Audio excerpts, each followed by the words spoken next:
Welcome back. Beauty pageants were born when an Atlantic hotel owner in 1921 proposed the idea to help boost tourism. Since then, pageants have become a significant part of many different cultures around the world.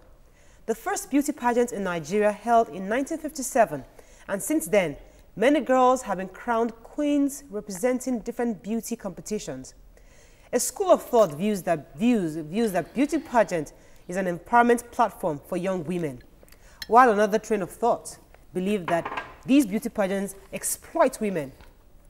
Someone once said, a beauty pageant mirrors the state of a nation, its economy, its ambition, its self-image. Are these pageants reflective of us as a people? Are they empowering or exploiting our young girls? It's your view. Let it count. You can call us on 070-8066-8014. Or you can tweet at us at YourViewTVC. We'd like to hear from you. All right, let me start with beautiful. This is our hot makeup number. So what do you think? These beauty pageants, I mean, every week you see Miss Iroko, Miss John, Miss Festac, Miss Mushi, Miss Auguste. Everybody's doing beauty pageants. What is going on? What are your thoughts on this? The truth is that everybody is just trying to make headway in life. So if it's beauty that's going to get me out there and, you know, make me have some pay in my account, then why not? You know, so everybody is trying out anything possible just to make it in life. But talk with the organizers of these pageants. What do you think their objective is in putting these pageants together? It's a money-making venture. Simple. It's business. It's business. And so those that go into the beauty competition also go there to create awareness for themselves and give them... See, the fact that I'm tall, I could have gone into sports, you know, if I had the capacity to do it. You take advantage of what you have in order to push yourself. It's a gift. So you look at your beauty. My beauty could open doors for me. So let me use my beauty to open up. YK, your thoughts on that? I think that if it's an honest beauty pageant, it's okay. If it's, you know, like all this one you're saying, Miss Kineko, Miss, all those ones are just exploiting, they're trying to make money.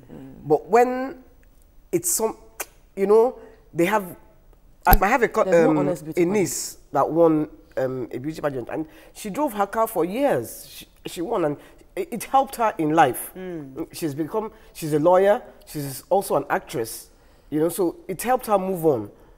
Really? So, yeah. I think if you have it, if you've got it, flaunt it, man. Well, the thing is, okay, let's now talk about what these girls are made to do. Because the truth, when I was reading, when we were doing some research about these beauty pageants, we were told that you don't really need any intellectual strength to be a beauty pageant winner. That was the original plan. But nowadays, it has evolved. Now you see more educated people applying to be beauty queens. Now, my worry is that when they finally become this beauty queen, aren't they now defined by that intellectual capacity? You see a beauty queen, and though she might be a professional or what she does, but you just define her as, those are just runway, and she's just a beauty. She's an airhead. It doesn't affect them there. Yes, it depends on the way she portrays herself, really. Because let's just be honest, when you hear this lady won, you are interested, you are reading, you see her on the front cover, she's beautiful, or she shouldn't have won. That's all you see, the beauty. You don't see her intellectual capacity. I think that they also have a lot to prove, they themselves, by, you know, engaging in things that would show that, yes, there is more to me than just beauty. Exactly. Which actually makes it more work for them than a normal, not so beautiful lady out there.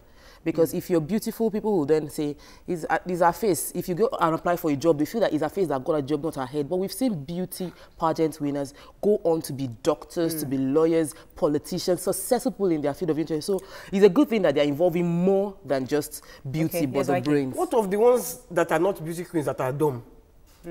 They are dumb people who are not beauty queens now, and they're even ugly to boot. What are you saying? It's not. It's true now. Why? If you have it, go show yourself. I don't have the confidence to go and join I've never had the confidence. So I admire them. They have the confidence.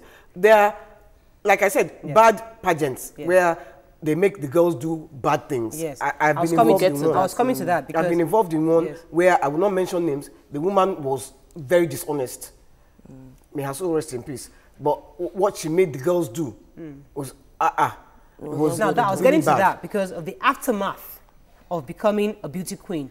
what you're made to do, as in going for, because I've heard that story before where they are being pimped to top officials. Thank God we have a beauty queen in the studio today. Hopefully we'll ask her if she was ever tried to pimp her out. But I've heard that stories where they are now used as a tool to get to all these big men, to get money from these big men. Yes. The thing is, even they can be pimped officially, but there's another side to this pimping thing. You bring out a very beautiful lady that is probably 18 or 20, innocent, doesn't know anything. You bring her to stardom, crown her as a queen, take her all around, and you think men will not be attracted to her. In most cases now, they might not even officially pimp you out, but they have exposed you in such a way that everybody is bugging you with mouth-watering offers. And if you're not a strong person, you can't defend yourself. I have a call. Reverend Dominic, good morning, sir. Good morning. How are you, Lekki? Very well, sir.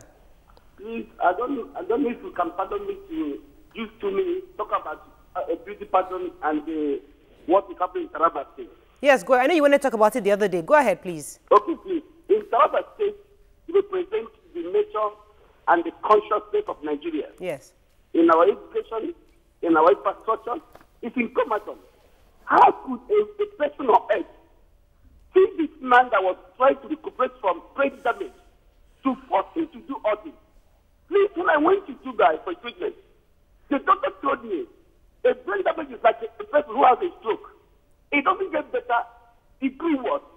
If you put pressure on that brain, it keeps deteriorating every day. What kind of people do we have in Nigeria? And let me say, you women.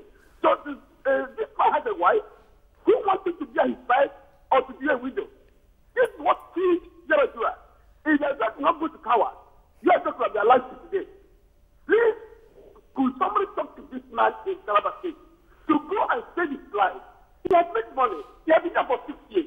What do you want again? By the way, I can talk all day. Let me talk about your father. Okay. If you have a daughter, please, my sister, never allow her to try that thing. Please, it's human. I was in a hotel in Abuja years ago as I went to preach.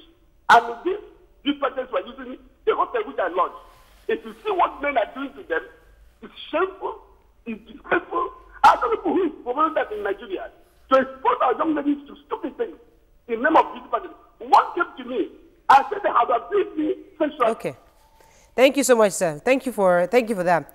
I know this entire story affects a lot of Nigerians, but I don't know. We'll talk to the producer. Maybe we should make it a hot topic sometime next week. We'll see how it goes. But concerning the pageant, a lot of families just believe that once your child gets out there, they're exposed.